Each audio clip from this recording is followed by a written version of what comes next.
Hola amigos, aquí estamos en un capítulo más del programa sobre violencia de género, tema que nos ha convocado especialmente este año debido a que ha estado sobre el tapete, ¿cierto?, de la agenda pública, los temas referidos al feminismo y la ideología de género. Nosotros hemos querido apuntar solamente al tema de la violencia de género porque nos parece que es, por lo menos desde nuestro punto de vista, aquello que resulta más urgente de resolver.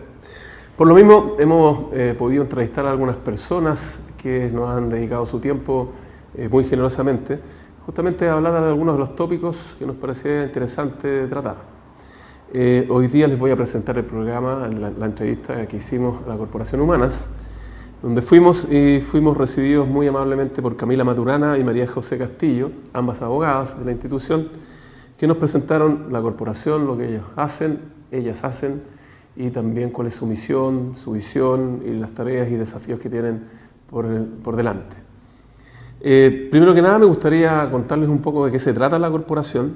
De todas maneras, después durante la entrevista ustedes van a enterarse con más detalles, pero como a modo introductivo quisiera decirles que la misión de la Corporación Humanas es ser un centro de estudio y acción política feminista para la promoción y defensa de los derechos humanos de las mujeres y la justicia de género en Chile y en Latinoamérica.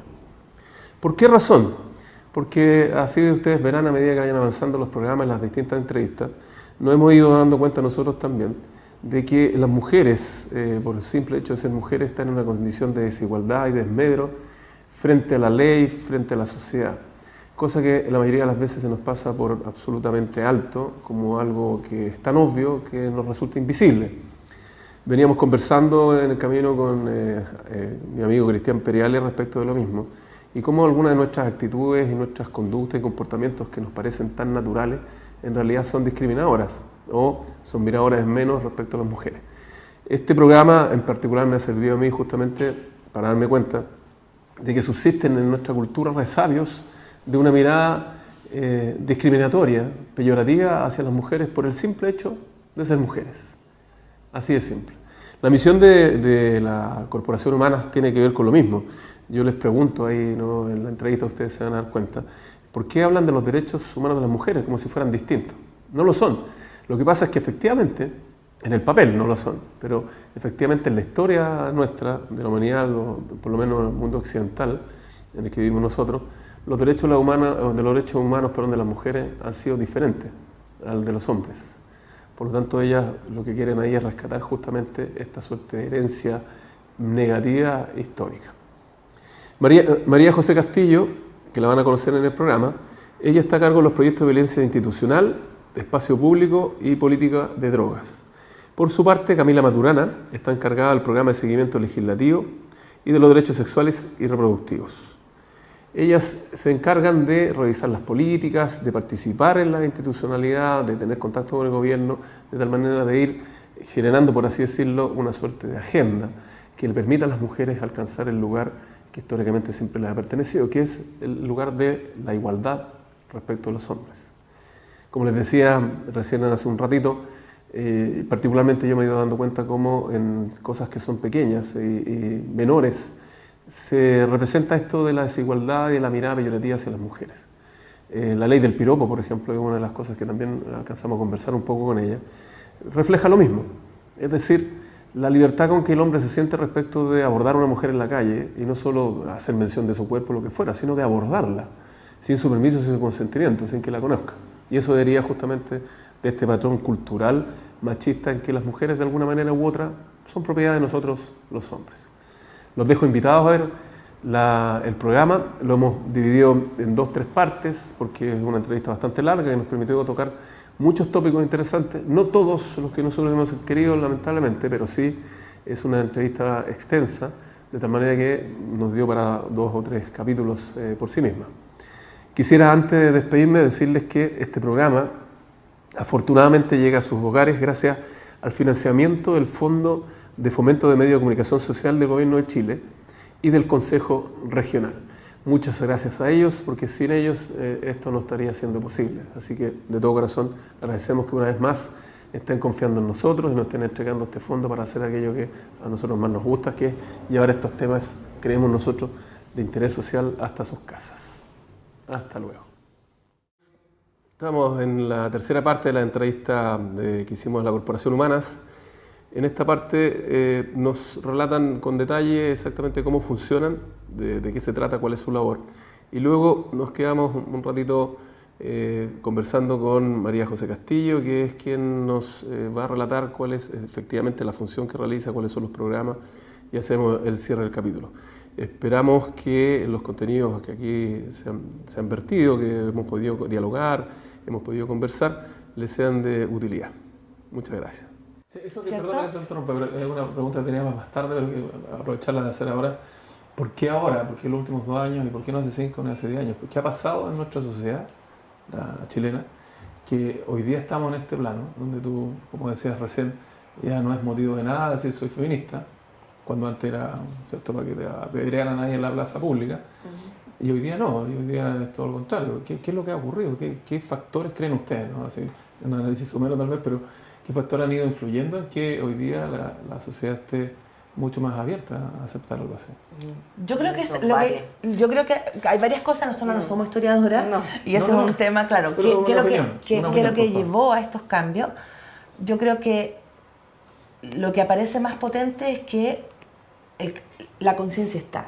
¿Cómo se gesta esa conciencia? La verdad es que no lo tengo tan claro y quiero ser franca con eso. ¿Tendrá que ver con los otros movimientos antidiscriminatorios? Por ejemplo, la ley Zamudio, el movimiento LGTB, ¿habrán hecho sinergias? Yo creo que es un conjunto de varias cosas. O sea, por una parte, Chile tiene un trauma transgeneracional producto de la dictadura tremendo y que yo creo que recién las nuevas generaciones lo están logrando romper. Y dejar el miedo. Y dejar el miedo, o sea, ya las nuevas generaciones no tienen miedo. Mi generación todavía es una generación de miedo, por ejemplo, yo tengo 33 años, pero las generaciones de abajo de los 30 parece que cada vez, y las demás abajo de 25, 20, cada vez tienen menos miedo. Entonces, yo creo que se atreven mucho más y eso por una parte es importante. Por otra parte, claro, sin duda cómo se están dando los avances en otras regiones, porque esto no es un movimiento que parte acá nomás, sino que viene gestado un poco desde Argentina, en Costa Rica, distintos lugares, México, que ha ido tomando fuerza. O sea, las feministas finalmente hemos logrado hacer alianzas y ir en el fondo a la par de nuestras compañeras, nuestras pares en distintos lugares. Pero yo tengo una opinión al respecto, digamos, una opinión nada más. Porque, como les contaba antes que partiéramos, nosotros hemos hecho otros programas y uno fue el de la discriminación, a propósito de la ley Zamudio. Y pasó con la gente, las personas de orientación homosexual, que hace 10 años atrás declararse homosexual, el famoso salir del closet, era una cosa súper dura y difícil. Y la gente por lo general escondía eso, no prefería no saberlo. Si alguien de la televisión decía, no, este gallo homosexual, él lo negaba, decía que no, prefería esconder este señor, ¿cómo se llama? El fotógrafo, después fue opinólogo y todo. ¿Cómo se llama usted? Jordi Castell. Que por ahí creo que fue esto me lo sé porque lo estuvimos estudiando, trabajando en esa oportunidad. La geisha lanzó al aire que era homosexual y él lo negó. Y hoy día es una cosa que no tiene ninguna importancia, no hay un barullo, no hay una cosa tremenda que alguien del personaje público de la televisión al menos diga que es homosexual. No es una cosa que haga temblar la estructura o que levante cosas como lo que estamos hablando. Solo quiero decir que pareciera que se fue preparando de alguna manera un terreno hacia una aceptación de la diversidad, de los distintos, de los derechos de las personas, porque ahí también se están vulnerando sus derechos, ¿no? Nosotros tuvimos una entrevista con la gente ahí de Movilache, y en tiempos de dictadura, para las juventudes comunistas, por ejemplo, la homosexualidad era un vicio, un gusto burgués, así le llaman ellos, ¿no? En una visión súper así como retrógrada respecto a lo que es una orientación sexual. Entonces, la gente que pertenecía a las juventudes comunistas no podía declararse homosexual.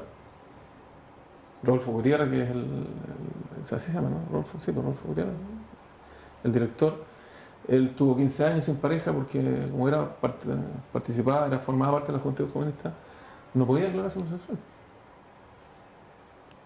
Yo quisiera plantear en eso que el feminismo está muy vinculado, no son movimientos aparte del movimiento LGTBI, por así decirlo. la demanda por el reconocimiento y protección de los derechos para todas las personas está a la raíz de lo que es el movimiento feminista y lo que es el movimiento de la diversidad sexual. Y la evolución social de cómo esas demandas se instalan en la sociedad, cómo hay mayor reconocimiento, más apertura, han ido en general bastante de la mano y apoyándose mutuamente. Pero sí, también quisiera aprovechar de comentar que lamentablemente muchas veces una ve que en el movimiento de diversidad sexual se suele invisibilizar bastante la realidad de las mujeres lesbianas, de las mujeres trans y de las mujeres bisexuales. Y eso no nos gusta. Para allá quería ir, porque lo que yo quiero decir es que es mi opinión respecto de todo lo que trabajamos antes para poder hacer esta entrevista, la pauta, etcétera, que es que este punto en particular tiene mucha más resistencia estructural que cualquier otro. Que justo dentro de un movimiento que uno podría pensar que tiene todo el empuje de buscar la libertad, la diversidad, ¿verdad?, que es el movimiento LGTB, aún ahí se ejerce discriminación contra las mujeres. Claro, aún dentro de ese... que uno podría esperar vivimos que en una sociedad sumamente patriarcal, igual si tú piensas así como un poco históricamente, los griegos en general, la mayoría eran homosexuales, pero por desprecio hacia las mujeres, porque consideraban que eran un sujeto inferior. Entonces ellos tenían que estar con alguien que fuera a la par de ellos. Entonces por eso se relacionaban con hombres. Entonces un poco también de ahí parte como esta misoginia, que es el odio hacia las mujeres, por el hecho de ser mujeres solamente. Entonces ahí yo creo que está como un poco a la raíz eso, o sea, como que los movimientos en general, tanto los feministas como de la LGTBI, no estamos exentos del machismo, porque vivimos en una sociedad tremendamente patriarcal y que se fortaleció además con una dictadura tremendamente heteronormada también, o sea, dada por en el fondo por un régimen militar, cívico-militar, con todas las complejidades que tenían, donde se pone a la mujer en la situación o en el estado donde quieren que estén, que es la casa, y se castiga a quienes transgreden esos mandatos del género, porque aquí también igual, no sé, para explicarlo igual, que la diferencia entre sexo y género no es lo mismo, o sea, la mujer, hay muchas cosas que se confunden en el fondo de qué es lo natural con qué es lo socialmente construido. Y lo natural es el sexo, que las mujeres y los hombres tenemos distintos órganos reproductores, que tenemos distintos cromosomas, etc. Pero el género es la construcción social, histórica, y eso se ha ido fortaleciendo en distintos puntos de la historia. O sea, y algo que está tremendamente arraigado es todo lo que tiene que ver con la dictadura, en donde se instaló un rol de la mujer y se castigó a quienes rompían con ese estereotipo. Sí. Bueno, yo le decía, mi impresión es que el machismo, han dicho así, ¿no?, está tan en la estructura, en la base, que es una cosa que es como un elefante, ¿no? Y por eso es tan difícil y está tan instalado que en todos los movimientos sociales, aún los más progresistas, aún así se reproduce. Siempre las mujeres estamos en un lugar o de invisibilidad o de discriminación derechamente. Y eso está en el movimiento ambientalista, en el movimiento indigenista, en el movimiento de liberación homosexual, porque ya el nombre lo plantea, los partidos políticos progresistas uno también ve el machismo y la marginación de las mujeres, el lugar secundario de las demandas, situaciones de acoso y violencia sexual que no se enfrentan adecuadamente, todo ese tipo de situaciones.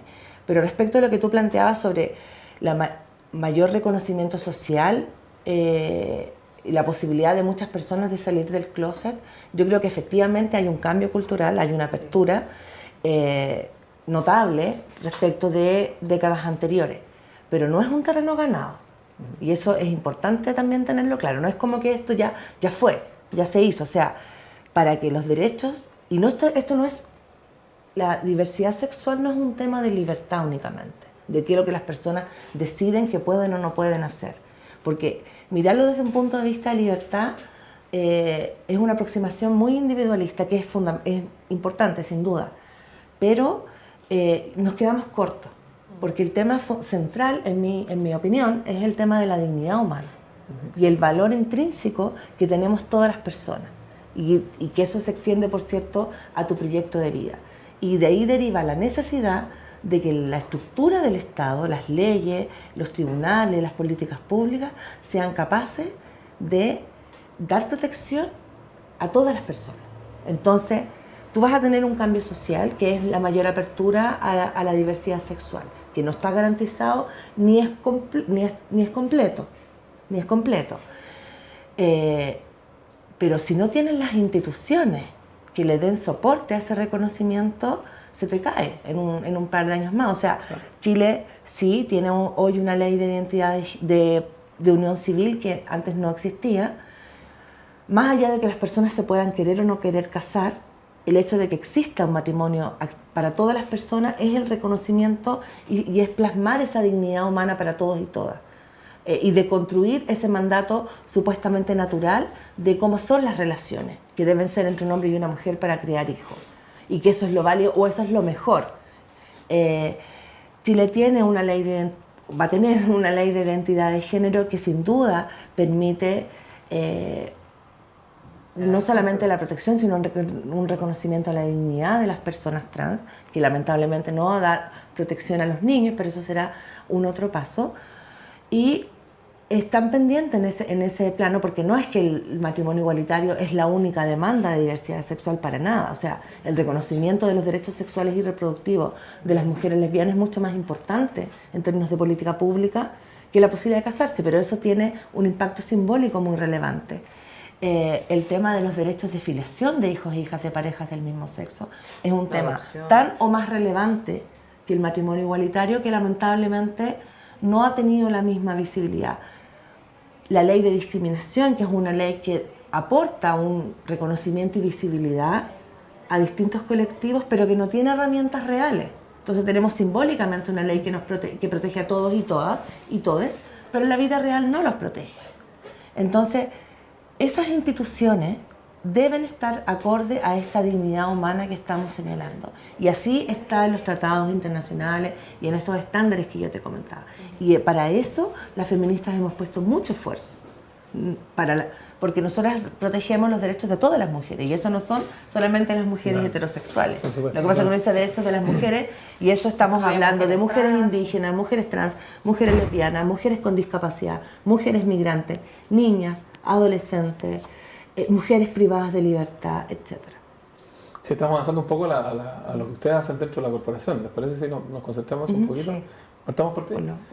Sí, ¿cuáles son, en qué proyectos trabajas? ¿Qué es lo que haces acá? Bueno, actualmente, porque el año pasado estuve haciendo otras cosas hasta agosto de este año, estuve más centrada viendo algunos casos, en el fondo por violencia institucional, principalmente por tortura sexual cometido en dictadura y actualmente. Y ahora estoy, en ese tiempo también estuve a cargo de un proyecto que era sobre violencia institucional y violencia en los espacios públicos hacia ciertos grupos de mujeres que están más vulnerabilizadas, como las mujeres trans, las mujeres lesbianas, las mujeres migrantes, las mujeres en situación de discapacidad y las mujeres con VIH. Y ese proyecto actualmente yo sigo viendo esta temática. La idea es poder sensibilizar y concientizar a las mujeres respecto de la violencia institucional, porque en Chile se ha abordado la violencia contra las mujeres de forma muy fragmentada. O sea, como decía Camila en un inicio, solamente se ha protegido a las mujeres en el ámbito familiar, en el ámbito doméstico, en el ámbito privado, pero eso no se ha extendido hacia los espacios públicos y, por supuesto, menos de la violencia que comete el Estado. Sigue siendo la casa, así, ¿no? Como la misma idea, ¿no? La mujer dentro de la casa, así, como que eso fuera su lugar, su nicho ahí ecológico. Existe, exactamente. Ahí existe como persona. Claro, y como mucho se reconoce el acoso sexual en el espacio laboral, pero en ningún otro espacio, como si las mujeres no sufriéramos acoso constantemente en otros espacios. ¿Nos puedes dar algún ejemplo de eso mismo, el acoso en los espacios públicos, por ejemplo? Por algo la movilización de mayo de este año fue precisamente por el acoso sexual que hemos sufrido históricamente las mujeres en el ámbito educativo, ya sea en la educación primaria, secundaria y la educación universitaria o de instituto. Eso es algo que ha ocurrido siempre. O sea, yo misma, por ejemplo, hice una denuncia en contra de un profesor este año, en contra de un profesor que me acosó cuando yo estaba en primer año de la escuela, o sea, hace 15 años. Y eso porque en ese tiempo yo no tenía ni siquiera sabía lo que era el acoso sexual, ni tenía las herramientas para poder hacerlo, nadie se preocupaba de eso. Entonces pasaba, era algo absolutamente normalizado, así como los comentarios de los compañeros, también como ya, bueno, si el profe te tiene ganas, así que vaya a pasar el ramo, por ejemplo. Y eso es absolutamente normalizado. Recién este año, el año pasado, las chicas de las universidades dicen no más con esto, las chicas de los colegios también levantan campañas. En el Liceo 7 Providencia, por ejemplo, levantaron una campaña el año pasado, No me callo ni me aguanto se llamaba, para denunciar las distintas expresiones de violencia que ellas sufrían al interior del establecimiento educacional, no solamente a través de acoso, sino que de discriminación, muchas veces por motivos comentarios sexistas, etc. Por ejemplo, para que la gente que nos vea así pueda identificar justamente esto, porque yo creo que, como dices tú, también como está normalizado, como es parte de la cultura, ¿cierto? Entonces, como el lenguaje, una cosa que vivimos todos los días, es invisible. Entonces, probablemente nosotros hacemos, sin darnos cuenta, a propósito de lo que estábamos hablando recién, que incluso dentro de movimientos progresistas se reproduce la cosa del machismo. Hacemos constantemente cosas que tienen que ver con la normalización y ni siquiera reparamos en aquello. ¿Hay un ejemplo, alguna cosa? Los piropos, por ejemplo, son absolutamente normalizados y más encima la gente cree que es como parte de la cultura chilena, que es esta cultura huachaca, es como vamos a perder la picardía del chileno si nos prohíben decir piropos, pero ciertamente los piropos o los comentarios en la calle hacia nuestros cuerpos, sin que nosotros lo hayamos solicitado, son situaciones que nos ponen incómodas. Más allá que una mujer pueda decir, no, a mí me gusta que me piropeen, pero de cierta forma igual es una situación incómoda o que te intimida de una u otra forma, o que te lleva a actuar de tal o de distinta manera. Fíjate, yo, no sé, a lo mejor estoy equivocado, pero cuando he pensado sobre el tema, a mí se me hace similar al manoseo. O sea, que alguien en el metro te pegue un agarrón, por ejemplo, o se te arrime o algo parecido. Para mí, en el piropo está ocurriendo exactamente lo mismo. Hay alguien que está invadiendo tu intimidad al momento que te interpela y te dice algo sin que te conozca, sin que sea amigo, ¿verdad? Incluso puede ser mucho peor, o sea, a veces estos como comentarios cerquitas, que te hablen tan cerca, esas por ejemplo son conductas que están sumamente naturalizadas. Yo me di cuenta viviendo en España, por ejemplo, que yo estaba acostumbrada a tener mi metro cuadrado y llegó un amigo chileno, un amigo, y el sujeto me hablaba de acá, entonces era como, por favor déjame respirar, y eso me di cuenta, acá es absolutamente normal, es como que el estar cerca, así de encima, de que te hablen de muy encima. Eso es una conducta súper normalizada, por ejemplo, y puede llegar a ser mucho más agresivo que incluso lo que tú decías como el manoseo. No, pero la pregunta era, sí, perdón, pero la pregunta es si tiene que ver lo que hay de común es esta invasión de la intimidad a propósito de la cercanía. Cuando alguien te interpela y te dice una cosa, un desconocido, digamos, ¿no? Que tú no lo has solicitado, que tú no tienes ni siquiera la oportunidad de darle un permiso ni algo parecido, entra en tu intimidad sin ningún permiso, como sintiendo que tiene ese derecho, ¿no? En la cabeza de ese señor que te lanza el piropo o te pega el agarrón, no está la idea de que tú tienes un espacio privado, de que eres una persona, que hay un mínimo respeto, de que eso es una transgresión, sino que todo lo contrario, está ahí la mujer y la mujer está para decirle cosas, ¿no? O para tocarla o para abordarla. Claro, ¿Es así? Sí, sin duda, porque está, bueno, las mujeres feministas igual decimos que el cuerpo es territorio, y el cuerpo de las mujeres ha sido utilizado como territorio, como campo de batalla, como invasión, es algo que tú puedes invadir constantemente y está tremendamente naturalizado la invasión hacia el cuerpo de las mujeres, de la forma en que sea, ya sea directamente, transgrediéndolo físicamente o a través del acoso. Yo quería agregar a esto de cuán profundo es esta naturalización, cuán arraigada está finalmente la violencia sexual en contra de las mujeres y las niñas. Es porque hay una comprensión de la sociedad, y eso no es solamente el señor que se permite el piropo, yo creo que es mucho más amplio, incluso para quienes no se permiten decir piropos porque no les parece correcto o no les parece educado. Está arraigado que finalmente el cuerpo de las mujeres no nos pertenece. Nosotras no somos soberanas respecto de nuestro cuerpo, de nuestra sexualidad y de nuestra capacidad reproductiva. Yo lo quiero poner en ese continuo, ninguno de esos ámbitos. ¿Cómo hacer una cosa? Porque estamos entrando derechamente en lo que tú haces en la corporación, ¿verdad? Pero para terminar con la violencia sexual. Pero para que después nos hables de lo que haces tú y que tienes mucho que esto mismo, claro.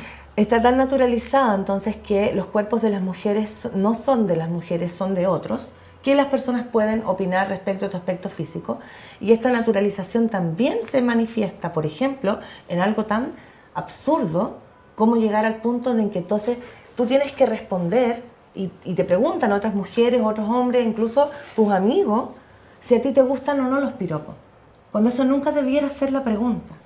O que muchas mujeres dicen, no, es que yo me siento bien cuando un extraño entonces me valora físicamente o me encuentra guapa. Entonces tú dices, ¿cómo estamos de mal que para la construcción de la autoestima de las mujeres necesitamos que un desconocido opine sobre el largo de nuestra falda, nuestro aspecto físico, si somos bonitas o no? Entonces, también esos son elementos que yo creo que hay que considerar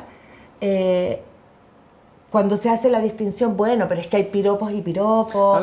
Por ejemplo, y principalmente cuando, y aquí lo voy a poner un poco más grave, para que no parezca que nuestra preocupación feminista son los piropos, porque es mucho más que eso.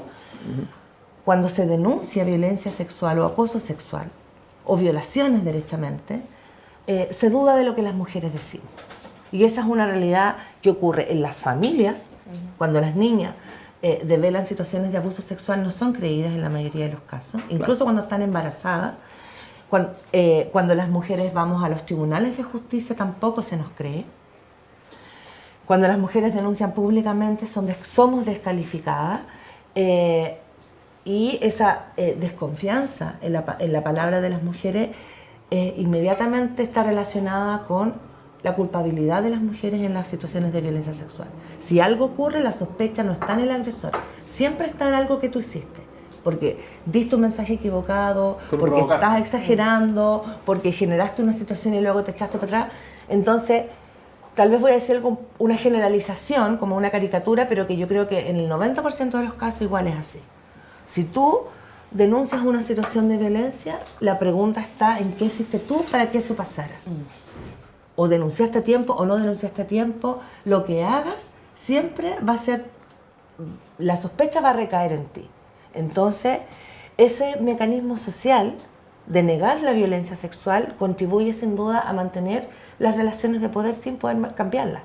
Y lo que pasa con este movimiento estudiantil es que algo gatilla, o sea, es tanta el contraste entre la realidad que las mujeres viven, el malestar que genera la violencia sexual en la vida cotidiana, con el silencio y la indiferencia de las instituciones y las autoridades, que finalmente en el mundo está todo este movimiento Me Too, y en Chile las estudiantas se toman las universidades de todo el país.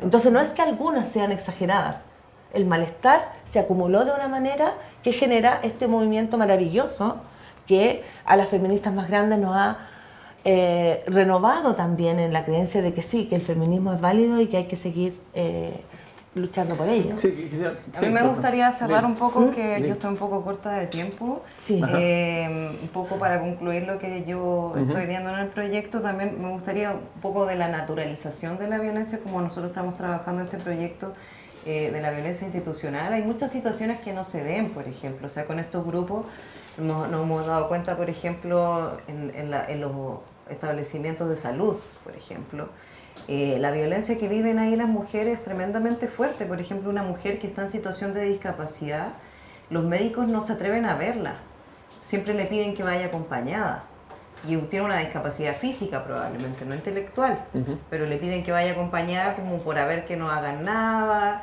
no saben cómo abordarlas, no saben cómo poder tratarlas muchas veces.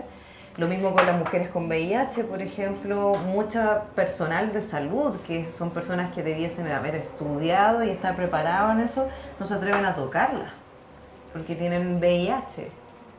Y así las mujeres trans también son atendidas, no son atendidas por ginecólogos, por ejemplo, sino que son atendidos por hombres. O lo mismo cuando ocurren las detenciones. Las detenciones, por protocolos carabineros siempre debiese ser como del mismo sexo. Por ejemplo, quien hace los registros, las detenciones en el caso de las mujeres, mujeres, en el caso de los hombres, hombres. Por supuesto que eso no siempre es así, pero es algo que puede denunciarse porque hay un protocolo que dice eso. Y en el caso de las mujeres trans, por ejemplo, son tratadas como hombres muchas veces. Ahora hay un protocolo desde el año pasado que habla como del tratamiento de las personas trans, pero es muy sutil, como una pequeña abertura, pero en general sufren una discriminación tremenda. O sea, hoy en día la temática trans está mucho más visible, pero esas mujeres que son mayores de 30 años, su única posibilidad, porque fueron tan aisladas por sus familias, el rechazo que sufrieron, es muchas veces dedicarse al trabajo sexual. Y, por ejemplo, esta ley que tenemos en la actualidad no va a abordar esa temática, va a abordar el reconocimiento de muchas en su identidad de género, pero ellas muchas no terminaron su escolaridad, muchas son analfabetas porque en el fondo tuvieron deserción escolar desde temprana edad. O sea, hoy en día algo que se mostró precisamente durante la discusión de la ley de identidad de género es la alta tasa de abandono escolar por parte de los adolescentes o de niños y niñas trans, producto de el malestar o la incomodidad de estar, la violencia. Que están adentro y ahora ya también son un poco más aceptados por los padres, pero hay muchos casos que no son así. O sea, vimos el mismo caso de Marcela Aranda, que no aceptaba a su hijo trans. O sea, todavía siguen existiendo estos casos. Y así distintas situaciones de violencia que ocurren en el día a día y que las mujeres muchas veces nos detectamos, o sea, sobre todo en el ámbito de salud, diría yo. O sea, la violencia que vivimos las mujeres cuando vamos al ginecólogo, o sea, nosotros estamos acostumbrados a que nos revisen entero, que tenemos que llegar y abrirnos de piernas, y eso no es así en todos los países. O sea, que la persona me diga, uy, ¿usted cuándo va a tener hijitos? ¿Cuándo va a tener guaguitas? Eso es una agresión contra mi autonomía de decisión respecto de mi cuerpo. Si yo quiero tengo hijos, si no, y no tengo por qué estar soportando que alguien me esté comentando al respecto. Y eso está tremendamente naturalizado hasta el día de hoy.